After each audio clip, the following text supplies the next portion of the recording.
Hello, hello, everyone. Thank you all for joining us. It looks like we have a really nice, intimate room today, which is really great for today's activities. My name is Lucia Torres. I'm the Executive Director at Fotos Project.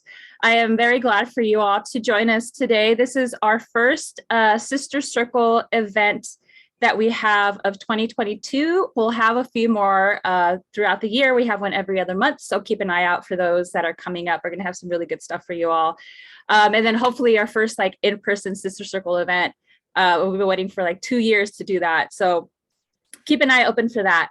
For all of those of you who are unfamiliar with Las Fotos Project or the Sister Circle, Las Fotos Project is a photography mentoring organization. We empower our students to use photography as a means to express themselves, advocate for their community, and also to build their own pathways to a creative career. Let me get the next slide so I could let you all know about Sister Circle. So our Sister Circle is our monthly membership group that is a network of folks who are supporting our mission, supporting our students, and supporting our work. Our Sister Circle members give $25 or whatever it is that they feel they're able to the organization every month in order to support our students' work and our free programming. And also for us as a gift to all of you all, our goal is to build a network with everyone who's part of our Sister Circle, which is the purpose of these events, so that you all get together and are able to connect with other folks who are supporting the organization, who are also creatives, or who just really want to give back to the community. So as a Sister Circle member, you join these types of events, you get your complimentary ticket. We invite you to our, pre-viewing of exhibitions and a whole bunch of other stuff. You're just in our family. If you are interested in joining the Sister Circle, you can get a hold of me at lucia@lasfotosproject.org. And I'm going to jump right into it because I think today is such a special day, this stepping into your creative power with Sarah Kim. I want to say I'm very grateful for Sarah Kim to be doing this with us. Fun fact, Sarah Kim was also our creative director for our first ever photo book, Age of Change photo book. And we are so, so, so grateful to Sarah for all the work that she put into making that book possible.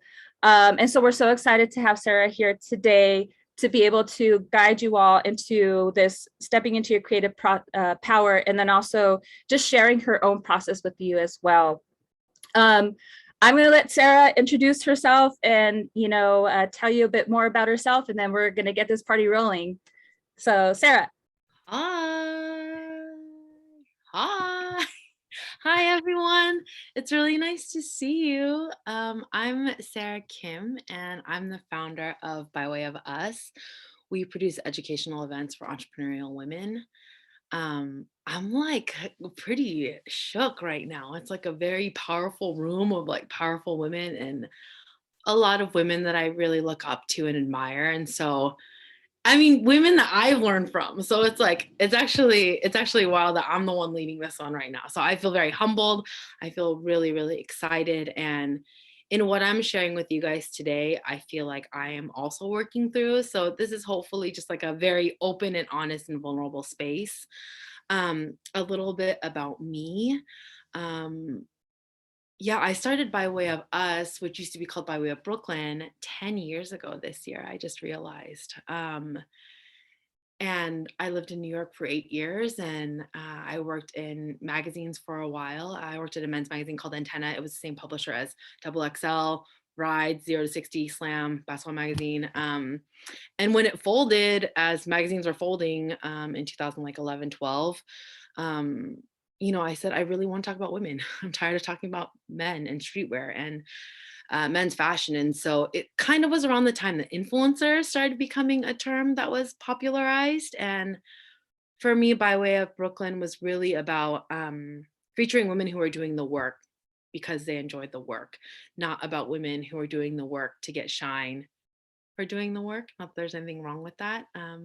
But if you had a press release about who you were, you probably were not the person I wanted to feature.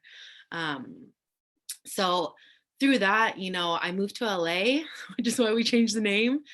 And I had to pivot. And so as I was going through some of the questions, it was interesting to read that, yeah, some business has had to pivot during COVID. Some has not.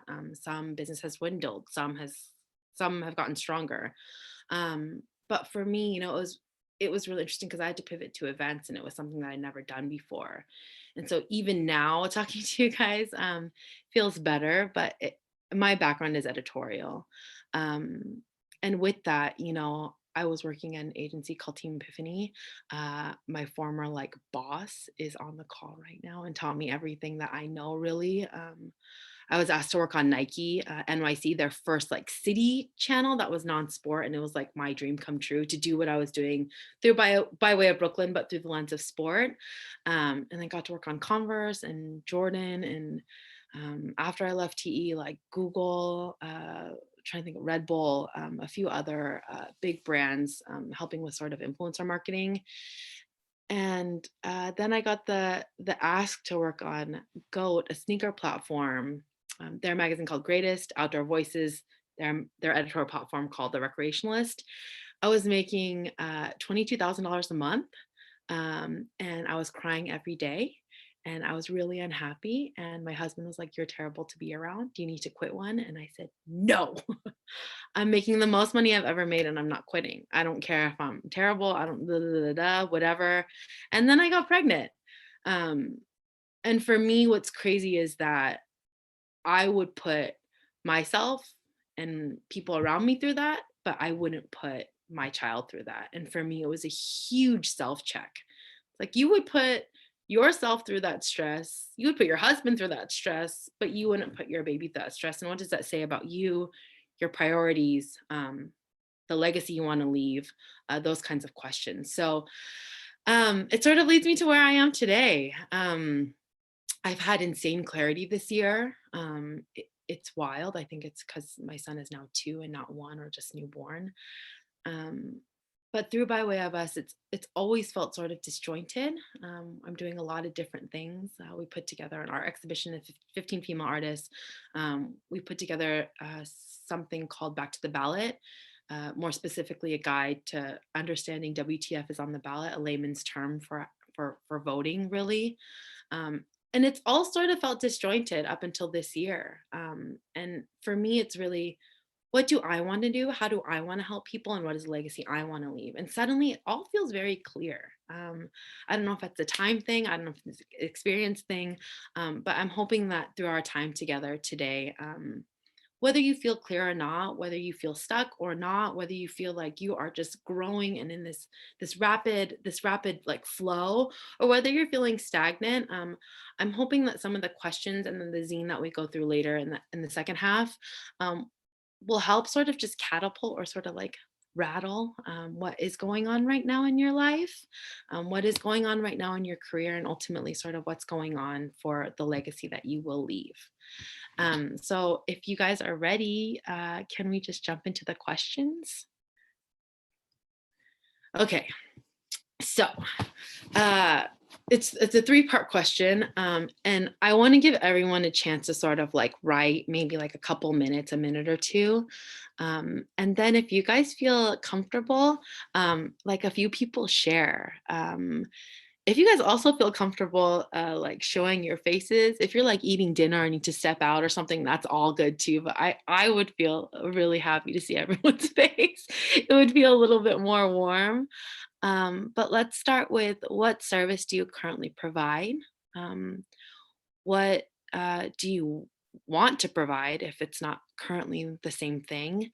And then third question is what you're passionate about also what you're doing for work? So I'm just going to give us 2 minutes to write those things down.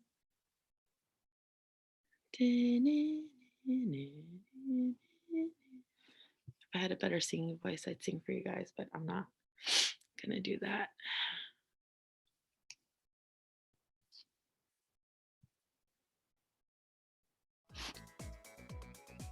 Hey, this is Peggy Goo, Korean DJ that lives in Berlin, who I love.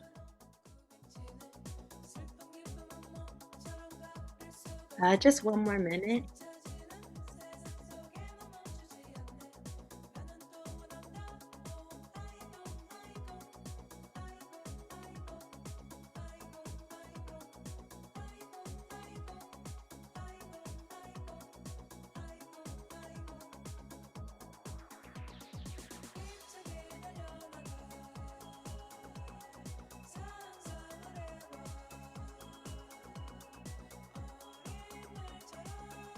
All right. Does anyone want to share what service they currently provide and what they want to provide if it's different?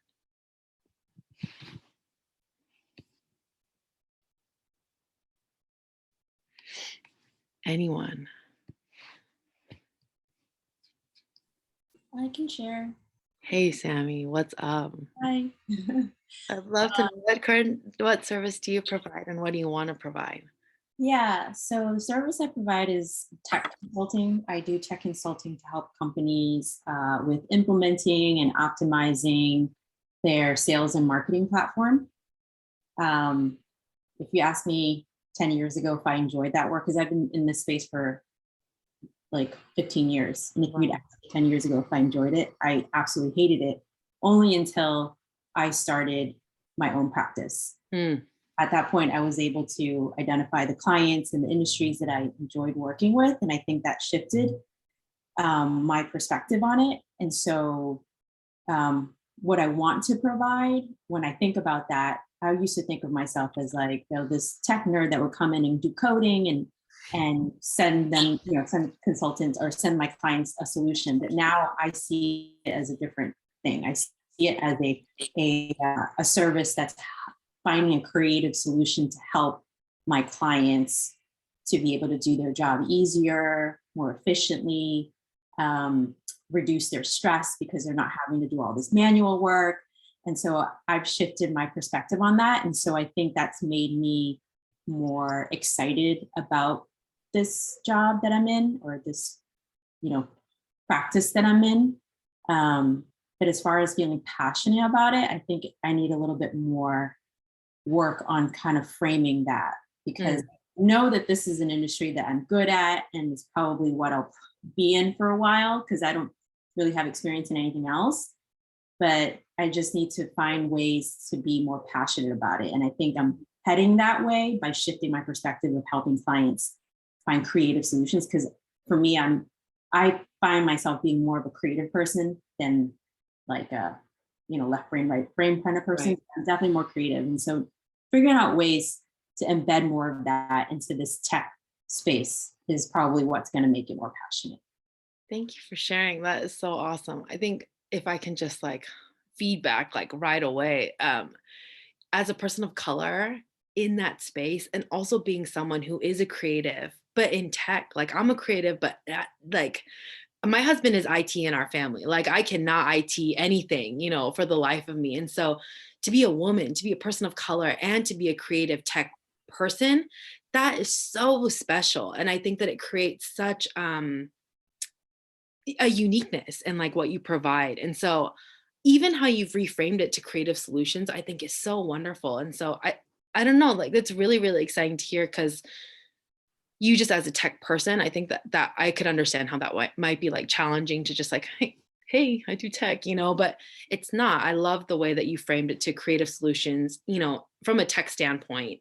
But you're also a woman, and you're also a person of color, and I think that is if I could find you, I think for me, what I might suggest for you is if you have someone helping with ads or Google searches, because I wouldn't even know where, how and where to find you. But I think that is so, so cool. Thank you for sharing so much. Thank you. Yeah. I wonder if we can go to the next question and then maybe have someone else share. So let's go to the next slide. Okay. Has anyone's business had to pivot during COVID? And whether that's yes or no, how has your vision or purpose gotten stronger? Or has it shifted, or has it stayed true? So I'm going to give maybe a minute for that one. I do events, and then COVID happened, and so it's been an interesting time.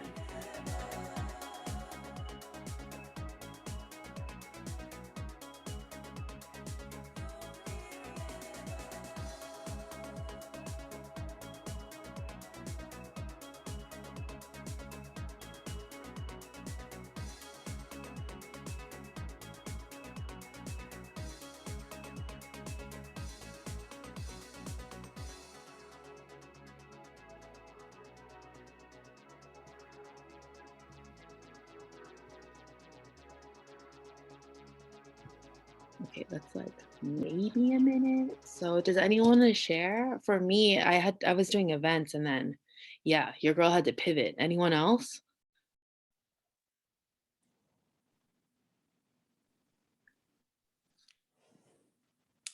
Hi, can you hear me? Hi Lisa. Yeah. Hi. So I am a pastor in San Pedro, Amazing. and so pivoting around the COVID has been incredibly amazing and scary and frightening. We went to Facebook and online kind of stuff and all that kind of, it's been a very so in a community where it's very elderly, Oh, a yeah. very elderly community. And so pivoting to reach out to people who I don't even know and I don't have any contact with, but I meet over the last couple of years in strange different ways. Oh, I hear you every Sunday. It's like, oh, I had no idea. Mm. And continuing that whole piece. So yes, it's been quite a change and yeah, really hard. So it sounds like you needed Tammy. You needed tech guru over here. I totally need a tech guru. Yeah. Um, do you feel like have you guys been able to meet in person at all anymore, or are you guys continuing to stay Yeah, online? no, so we're back in person, Yes. but we're still doing both Yeah, cool. because what's happened is like I've got 25 in worship and I've got over 100 on Facebook. So, you Amazing. know, right. So, yeah, but it's adding an extra layer, Mhm. right? And for women, we're adding a whole nother layer to the jobs and the life that we already lead. Totally. Yeah. Wow. Thank you so much for sharing. Of course. I wonder, that's insane. That's really cool though. Especially thinking about those who are elderly, and having that shift. But I wonder if like you've provided Facebook like a beautiful opportunity on Facebook where I feel like it's a lot of propaganda and like weird sharing, especially like for women like my mom. I'm like, Mom, that's fake news. But now she's watching church on Facebook Live. So, I really do feel like you're providing an amazing service. It's really quite something. I had no idea that it would, but I've gotten to the point now I don't want to throw up every time I do it. So that's Yes. good. Yeah, that's amazing. It's a That's really, plus. really amazing. It is. It's huge. Is anyone else willing to share too? Has anyone else's business changed? That's like so specific. That's really wild. I hadn't even considered that. Anyone else? Rachel. Oh, Oh, sorry. Celeste and Yeah. Rachel. Okay, Celeste, you go. Okay. So my business is more of a it's in becoming. So I'm a soon to be author. So I'm working on publishing my first poetry collection. And yeah, and like for most poets, like our space for performing was coffee shops. Mm. And so when COVID hit, I used Instagram. So I would do Instagram lives and host like poetry workshops, and then have lives where I would have like other poets come and share and be on the live and like perform. And we would use Zoom, and we actually found that streaming like our poetry was really substantial because we would only like hit our local people in the city, but now we hit everywhere in the world, which is really cool. And so um, that was a bit of a um, turn for me because uh, being able to be in a social media presence and to be active and to feel like to be vulnerable with people you don't even know Yeah. was very life changing, but in a good way because it allowed me to pursue more of my passions with poetry. And so we're working like I have a small team, and so I'm working on like films for the poetry, and I have a photo shoot for my book for the launch of the book next month. So I'm very excited. And I also work in tech. I work for a company called Accelerate Analytics, and we do all the Ulta sales and and inventory data for all the brands in Ulta. Oh my God. So yeah, so it's really cool. And I actually want to open up my own beauty line, and I want to do with poetry. And the Amanda Gorman was one of the most influential poets that actually created a beauty line. And so it shows that like women of color and like other artists, it's not just music people or just influencers, it's poets who are making a change. And so that's what I want to do. That is so sick. Thank you so much for sharing. Yeah. I think what's been interesting about this time, at least, you know, for me too, it's so anxiety ridden personally, like being on Zoom and yeah, leading a Zoom, like attending a Zoom is one thing, but leading a Zoom, I think it's speaking to Lisa and speaking to you, Celeste, like it's really, really nerve wracking. And I was working with an artist too who really had a love-hate relationship with Instagram. I think I can safely say I think a lot of us do. Um, but when I think of Zoom and I think of Instagram and I think of Facebook Live as a tool, it's just another thing that we're adding to our tool belt. It's just another way for people to discover us or discover your poetry or to send a DM to a packaging company or whoever. And, to hear Lisa talk about having 100 members online and then 25 like in service, like that is really cool. And Celeste, like, for those words that you spend so much time, like crafting and putting together for a wider audience to reach that. I think that has been the really cool thing about this time. And for me, sort of a shift in my relationship with Instagram and with Zoom and with digital events and like how that feels. And, to look forward to meeting someone in person, to look forward to like gathering, like for the next sister circle, whenever that happens, like gathering together. So thanks for you guys for sharing, like that is so, so cool. And I think that I think everyone, I don't know, maybe I'm just assuming, but I think everyone feels nervous on like Zoom and this weird like digital platforms. I don't know which is worse, in person or over Zoom. But no, it's interesting that there is, I think, like a benefit to it, in a very different way also. I know that we're sort of running out of time, so let's zoom to the next two questions. Okay, this one, what is your biggest obstacle right now to get you to the level that you want to be at?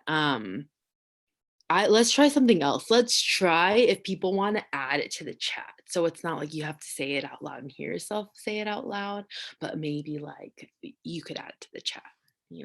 What's your biggest obstacle right now? What sort of like discipline? That's big facts right there. I think, yeah, nice.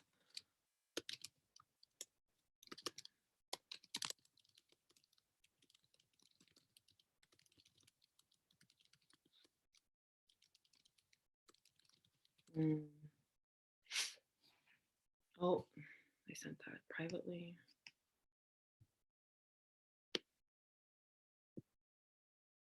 Staying motivated. Okay, I'm just gonna read these out loud. Okay. Time. Being a woman of color, not being confident enough to take up space, finding community of women and people of color who are like me doing the same thing that I'm doing, staying motivated, fighting burnout, connecting the dots to where I want to be, business strategy. That is how I feel like I'm struggling right now, is business strategy. Also a discipline, getting organized. Okay, this is actually really helpful. This is a really nice layup into the zine, you guys. Thank you. It's really interesting. I don't know if anyone has tools for what we're all sharing. For me, the next thing that we're going to get into is business coaching, which really is an expensive, expensive, expensive way to pay someone to hold you accountable. Weekly, the same time, same place, hold you accountable. So I'm wondering that whether it's via Sister Circle, because it seems like an amazing resource of people who are all very similarly, myself included, um, struggling with struggling with the same sort of issues, if there are people here that maybe we can connect. I don't know, Lucy, if that's something that you guys do after, but maybe there's an email that we can all send, to each other, or maybe there's, you want to cherry pick and send an email to someone that you see here. For me, it really, really has been about accountability. Um, who can check in with me frequently? Who can check in with me same time, same place? I paid Janet Wood, the zine that we're gonna go through, like a couple G's a month. Like, it was a lot, just to ask me the same 3 questions every single Wednesday. It was crazy. I was like, I'm spending so much money, but I was shook. I didn't want to answer no. I like praise, and I like a pat on the back. I like getting my homework done. And so for me, that was the thing that helped. And so I wonder if there's something that, we as entrepreneurs, most of us, at least for me, I work at my desk, AKA my kitchen table, in the mess of my home, without anyone asking me how I'm doing or what idea I have, or if it makes sense or if it doesn't make sense, or feeling confident enough to be able to ask those questions.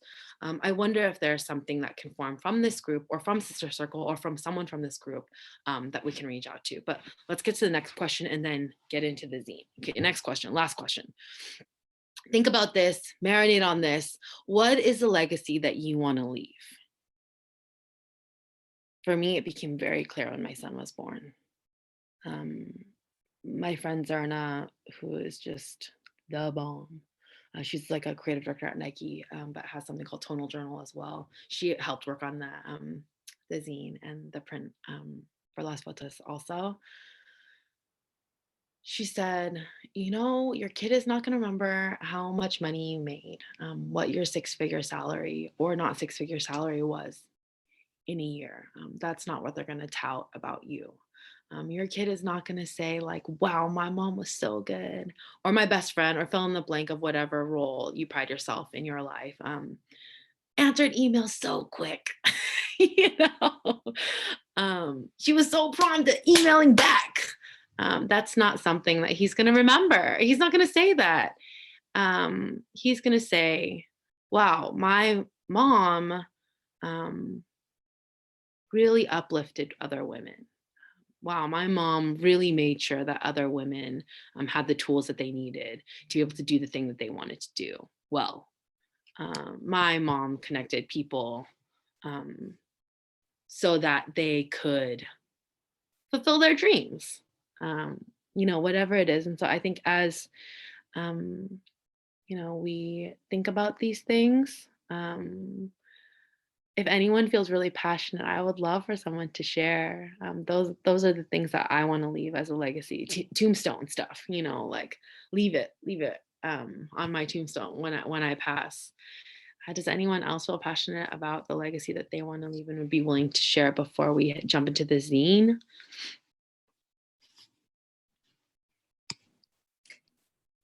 So I don't want to monopolize. So, but we have a but pastor in the house. It's okay. But I do speak. So I'm a woman of almost 60, and I've done a lot of different things in my careers. And I have a son and a marriage of 38 years. Wow. And ladies, I don't get it. Like, I still try really hard to get it every day, to leave this legacy, to leave the legacy of being completely present to the children that you have right now, and to know that you're okay. And I don't get that, and I haven't gotten that. And I try really hard. And I know at some level that I do a really good job at it, but I know that it's really hard. This is hard stuff. Mm-hmm. And we always, there are certain types of us, of people, that will continue to struggle with this. no matter what we do. And I think at some point we have to know that we're just okay, and that we're worthy, and that what we do is all right. Thanks for that, Pastor Lisa, in this time all together. She's clearly taking us to church tonight.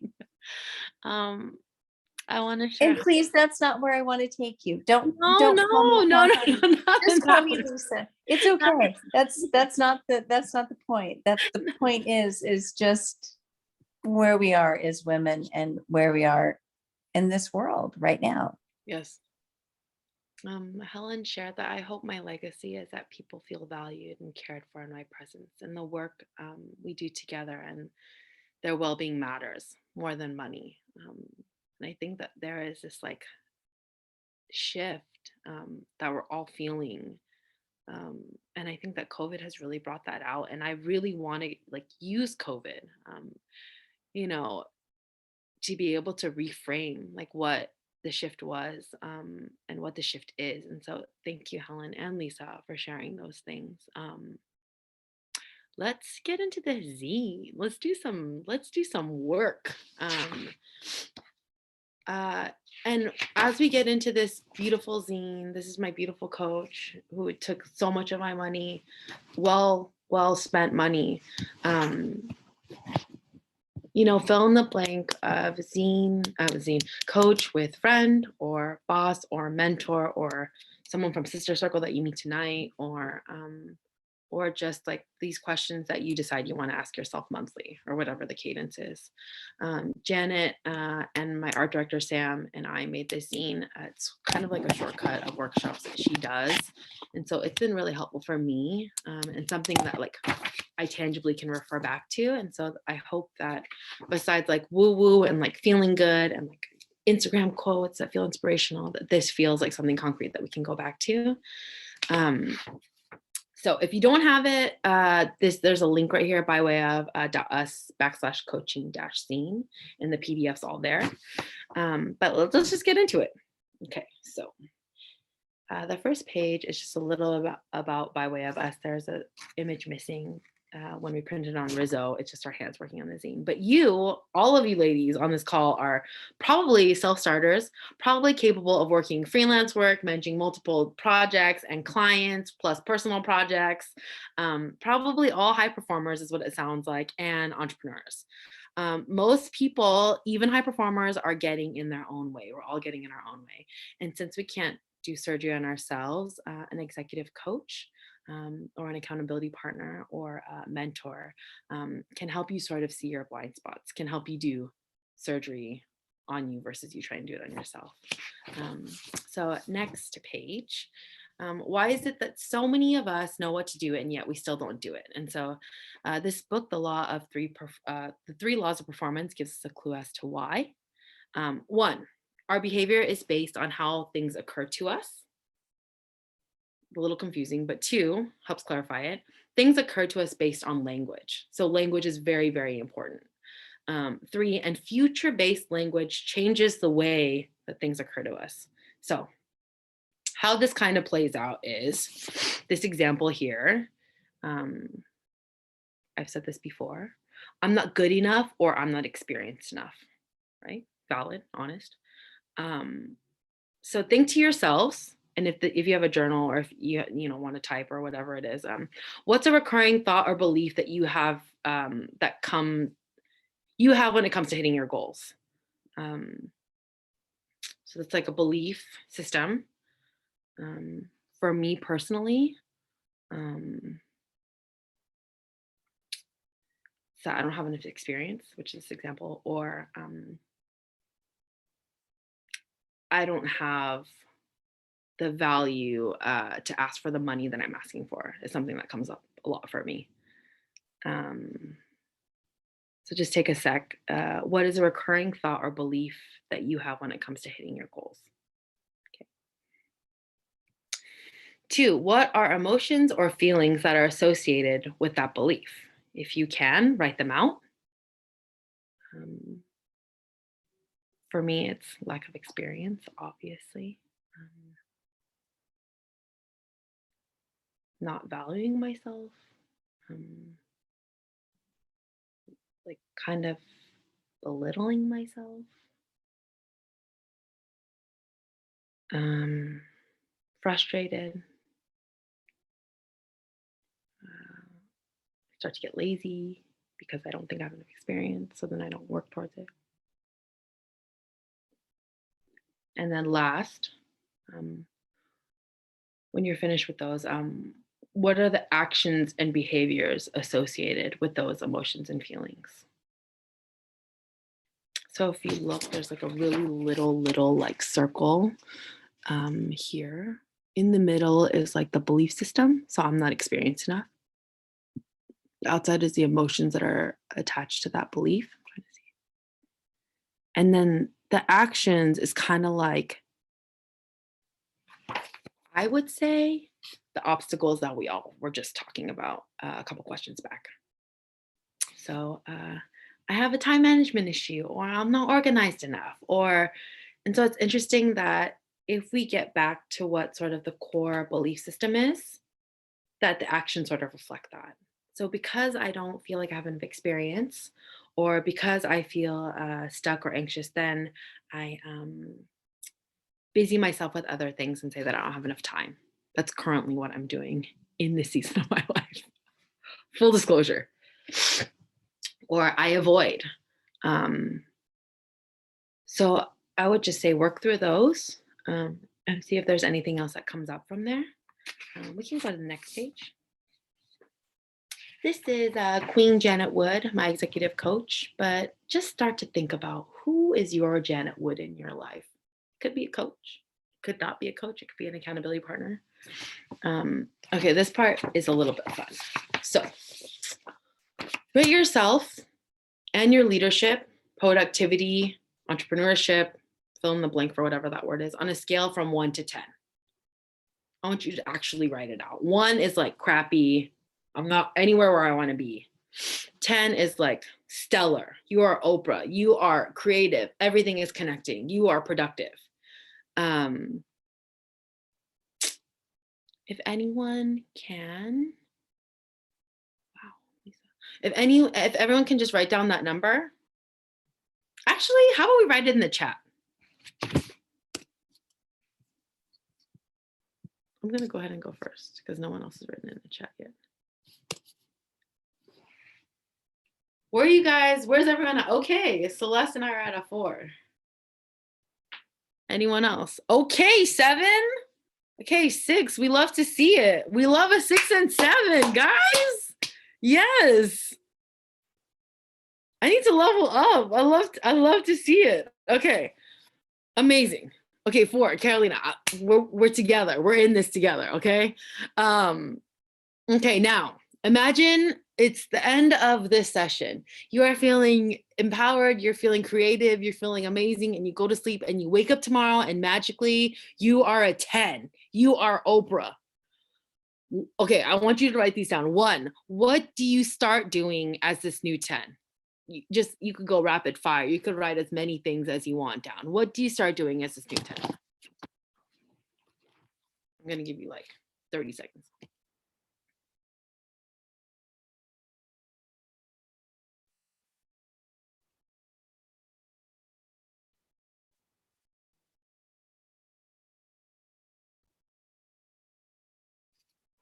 Okay, question number 2. What do you stop doing as this new 10?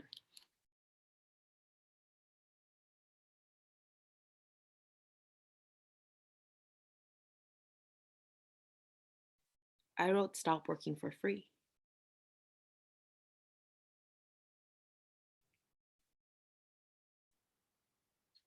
And then 3,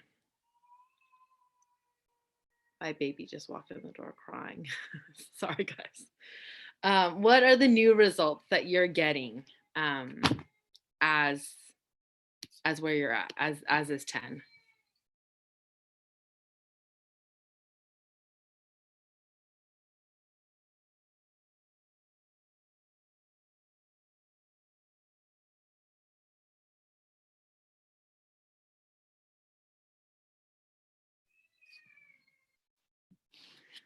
We can go to the next page.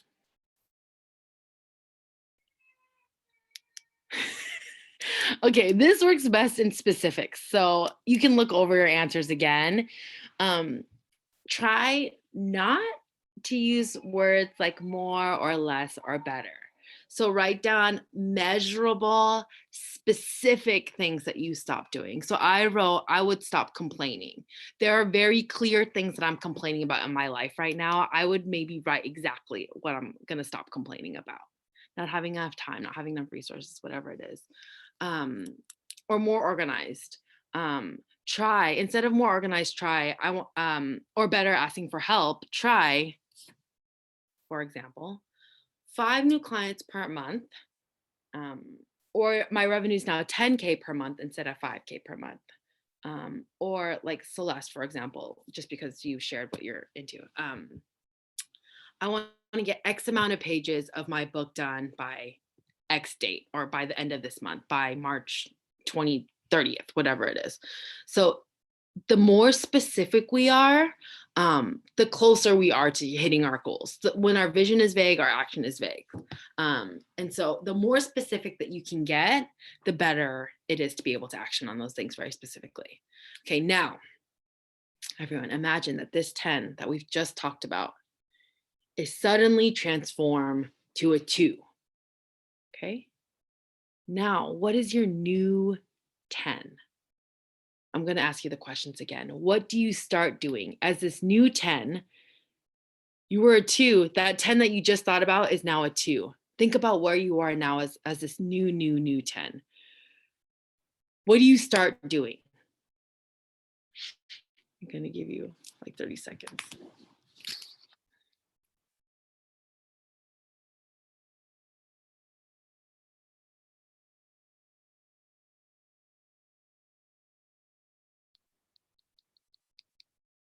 Okay, second question. What do you stop doing as this new, improved, boss level 10?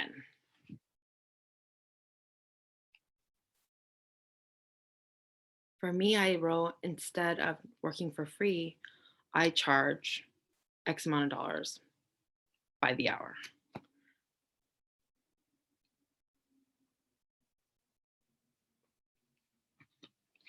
And then what are your new results as this new 10?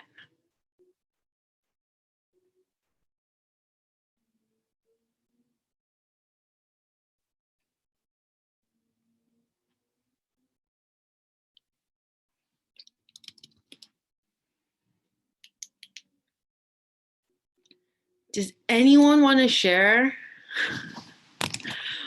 their old 10 and their new 10? Does anyone feel up for it?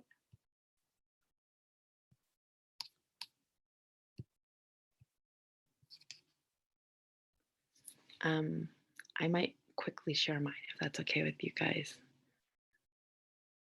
My old 10 was relaunching my site. I have like big plans on how I want it to look. And then my new boss level 10 is launching a site, city specific, for 5 cities by the end of next year. So instead of just by way of LA, it would be by way of LA, by way of New York, by way of Austin, by way of Portland, by way of Seattle, let's say. Does anyone else have anything that might be easy to just share quickly like that?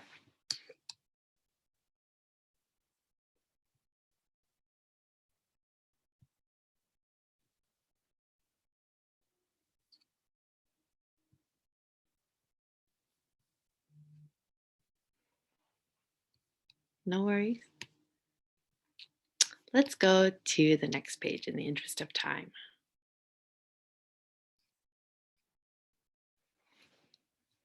That's totally fair, Jane. She said that this exercise is harder than she thought, and it's hard to envision that level of what could be. I think that thinking about this exercise, yeah, I think that it's really confronting. And I think that it just goes to show that maybe, at least personally, I don't make enough time for this kind of work. I think that when I think about my friends and I think about the people in the community, I think people on this call, it's so easy for me Like Sammy, I could see your whole takeover. Like I could see a Sammy Tech takeover, you know, but I don't do that work for myself. And so I think that even thinking about this work, although it's very personal, I think that it would be cool to be able to go through it with someone that maybe you know, and like just download the zine together or download these questions together. Um, and you know, if you could go through it with someone that you know, it would be cool for them to be able to reflect back to you. Hey, like you're actually really good at this thing, or you know, I've always thought that it could be XYZ thing for you. So my sort of charge to you is now that you have your list, what commitments can you make in the next 7 days? So it's Thursday. What from here to next Thursday, from what you came up with? I would say just one or two things, even one, I think would be big. And if there is one thing that feels tangible and feels manageable, who can you ask to hold you accountable? If you don't know who you can ask me, and I will send you an email next Thursday around this time.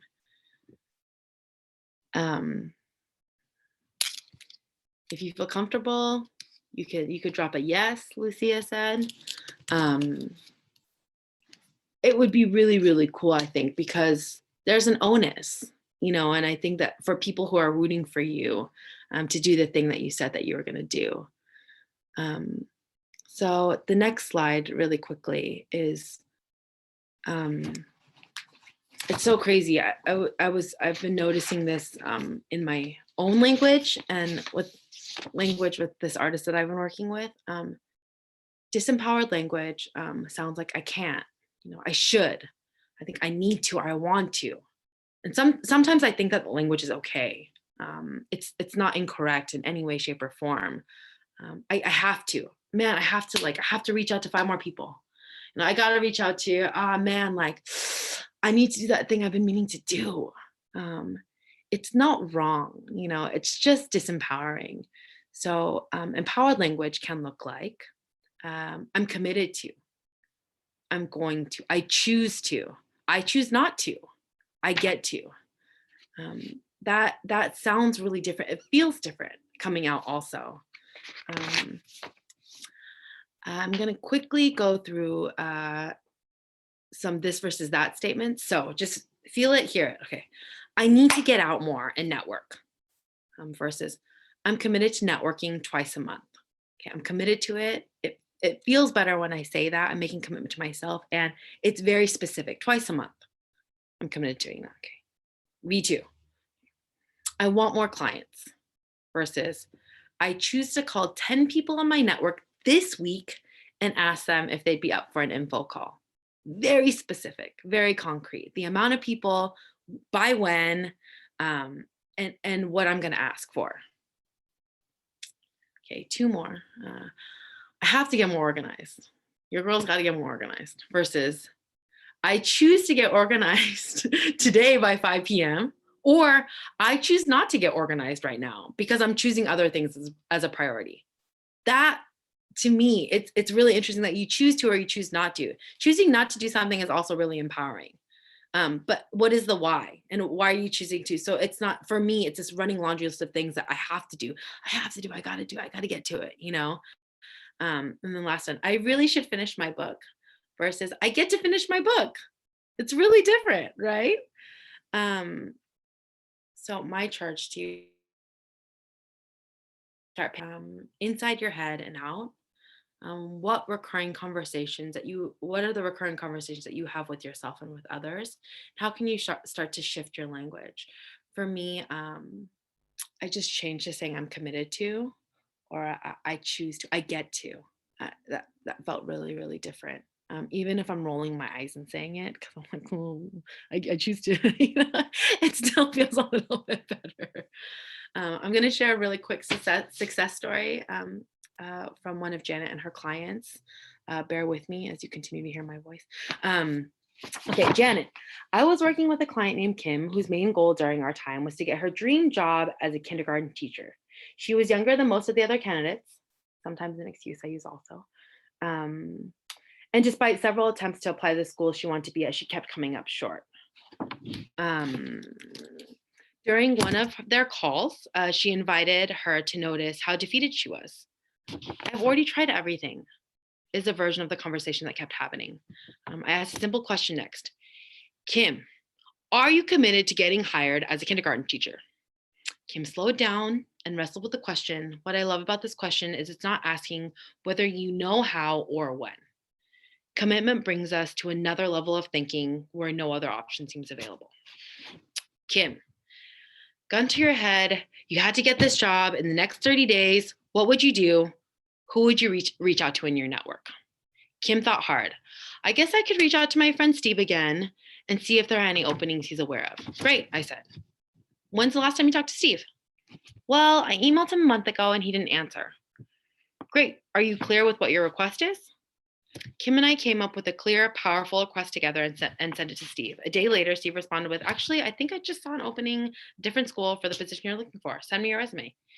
Kim is now at a school and in the role of her dreams. She's not alone in this experiment. In fact, I myself often get in my own way, which is why even as a coach, I have a coach.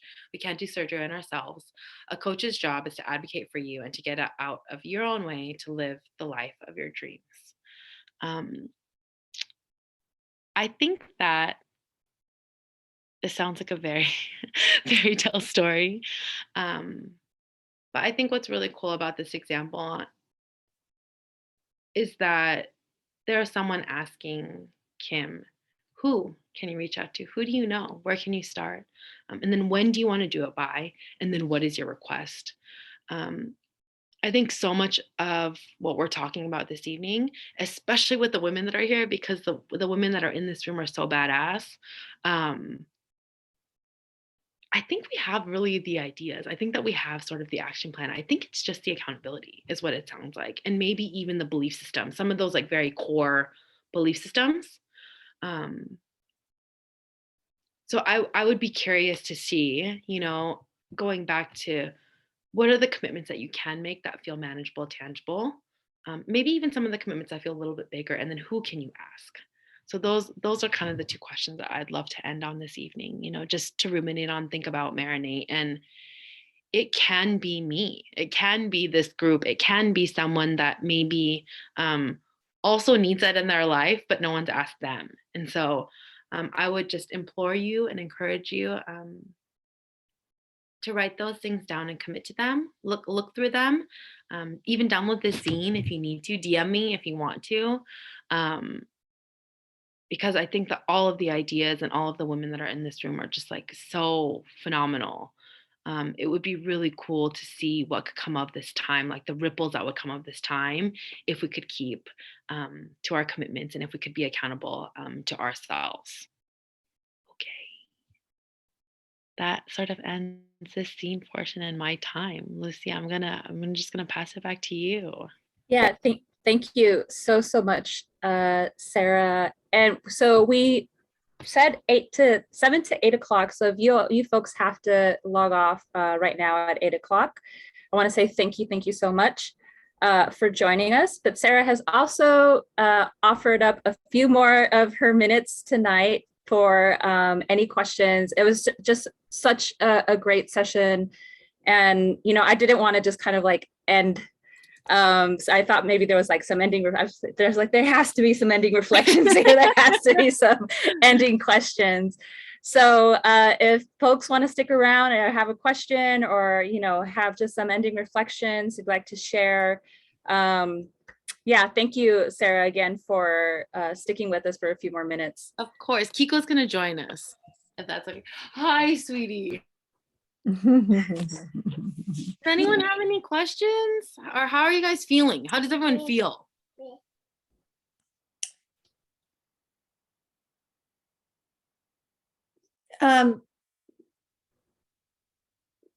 Challenge. That's a good one.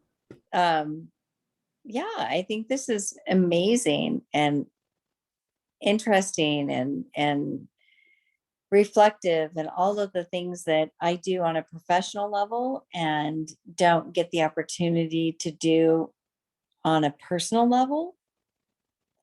And so it's really exciting to be a part of this. So thank you so very much. Thank to you. be a part of this. I appreciate it. Yeah, I think Jane shared made me realize how much reflecting I don't do on myself and my dreams. Do you guys resonate with that? I resonate Yeah. with that. Yeah, for sure. We don't have time. I started The Artist Way. I don't know if anyone's read that before, but that's been helpful for me. I've been like not doing any of it, but like just reading the chapters are really interesting. As like not a expensive coaching route, but like something that is a tool. Yeah. I think for many of us in different levels of professionalism, we don't allow ourselves the time to do the work that we need to do in order to build whatever our business is or our life goals are, and to help those around us. And so this is just really important. Yeah, and I want to add to that too. I think that this work is absolutely important, and a lot of times it's hard finding the time to do it. But I think more so when you actually sit down and do it, it can feel kind of lonely. And so having the community of other women who are going through this process, who can share some of the struggles, and you can kind of, relate to them, it helps kind of work through that a lot easier. 100. My homegirl, she's like an influencer and content creator, and she was saying, I've never had a coworker. I was like, yo, that's wild. She's been like, blogging for like 10 years, and she goes, I've never had a coworker. So even just bouncing ideas off of like, who are the people that you can, does it start with someone in this circle? By way of us, we provide like, yeah, by way of us as a community that, anyone in this group is like obviously totally welcome to join. And I'm trying to do more of these for this exact reason. But it's been interesting. We haven't really done like that many like workshops like this where it feels like it's one presenter and like everyone's listening. But I really like enjoyed and appreciate the openness and like your guys' vulnerability and like just being so down. But it's like, what is like studying or like working through, but like maybe just your Zoom's open. I don't know, what is a version of that? Or like, what is our coffee shop? What is our digital coffee shop? Or what, it would be really interesting to explore that, I think. Yeah, that would be really interesting. Alyssa, who is our director of education and programs, is a big fan of like co-working, if we have to be on Zoom, the co-working, just so that we can have that kind of brainstorm, support and bouncing off ideas. So definitely. Any other thoughts, questions, final reflections before we close out the evening? I have a thought. I was just thinking about through this that like everything, like the more confident you can be that you can achieve your goals, I feel like the more creative you can be. And at least for me, like the way of getting by things is like at heart, I'm an artist first and foremost. And like the mediums that I use are like ways to make money because that is essential to living and making more art. But I just feel like in general, the more, at least for myself, I can solidify like, oh, if I like reach out to this brand or reach out to this other artist to create something, I feel like the more confident I am in my own creations and like what I put out into the world. I love that. Thank you for sharing that, Rachel. I also think that we're our own like toughest critics, and so I think that like it is so surprising oftentimes when, yeah, Rachel, like if you reach out to someone, I can imagine someone being so thrilled to like hear from you, or someone being like, yo, I didn't know that she would even hold me to that level, or where she would want to collaborate with me, or yeah, I find that too. I also feel like as much as we're talking about our own businesses, the mutual benefit of collaborating, or the mutual benefit of being vulnerable, the mutual benefit for asking for help, and then having someone reflect that back to you in a time where it's been so lonely, is so important right now, and so I feel like even if, like in the example, like someone doesn't email you right, like back away, in like a week or whatever it is, like the reaching back out, or the, hey, I just had an idea, kind of, would you be open? I think that more people are open to that right now because of everything that's going on. So you done nursing? So I think that, for one of the things for me is that, so as a pastor in San Pedro, I started doing some work with, I've done a lot of work with our homeless population over the years.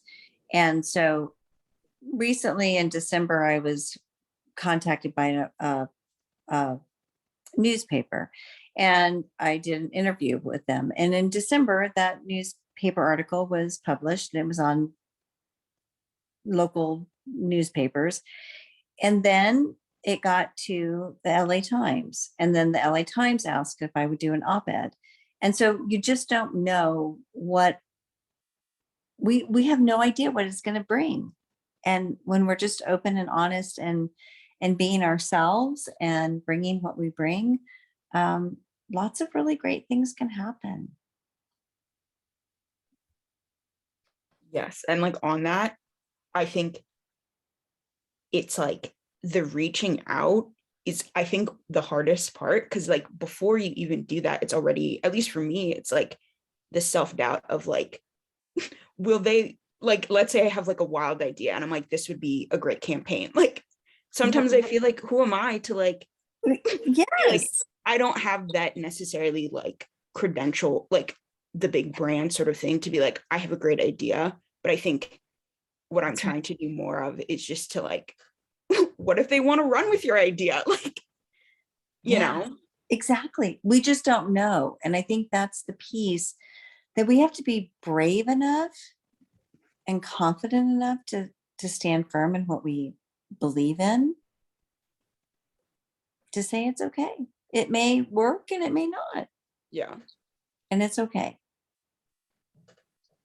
I think that confidence is so attractive, and I think that, not the fake it thing, but for me, it's been surrounding myself with people who affirm me in that confidence, and so at least like, there are people that I love that I've had to like just mute on Instagram because I feel really insecure, and that's my own insecurity, personally, or just talking to people that are like, can you just run by me, like run it back to me, like what I've done again, and so I think that it's all like, it is all cyclical, and it does, it does happen that way. And so I think that confidence, like however you can breed that confidence to be able to then outreach, or then collaborate, or then whatever it is, like more of that.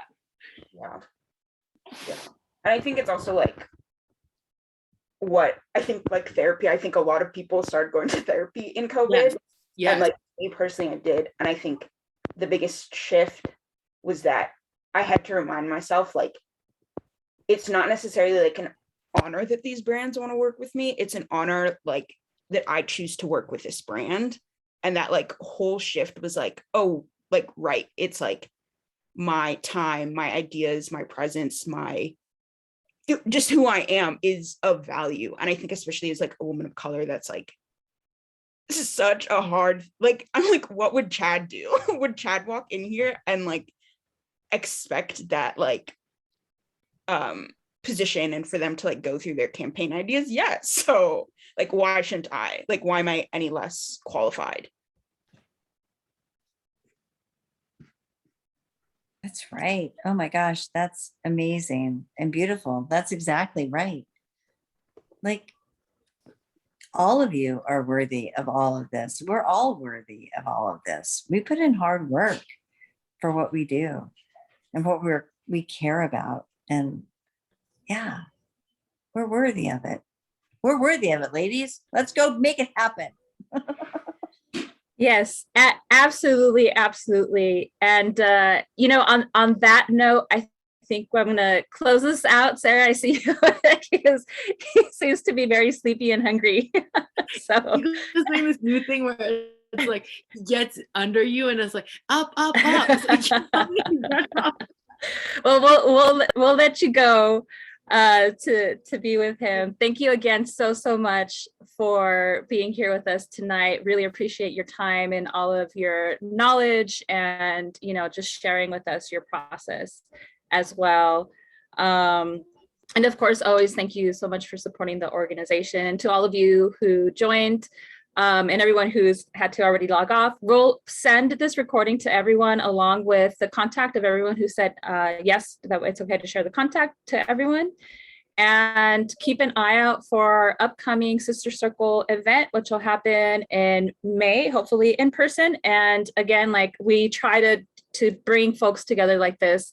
This is a type of community that we aim to create for our students. And so this is a type of community that we want to create for all of our supporters as well. So yeah, thank you all again and have a great night. Thank you, Sarah. Bye, baby.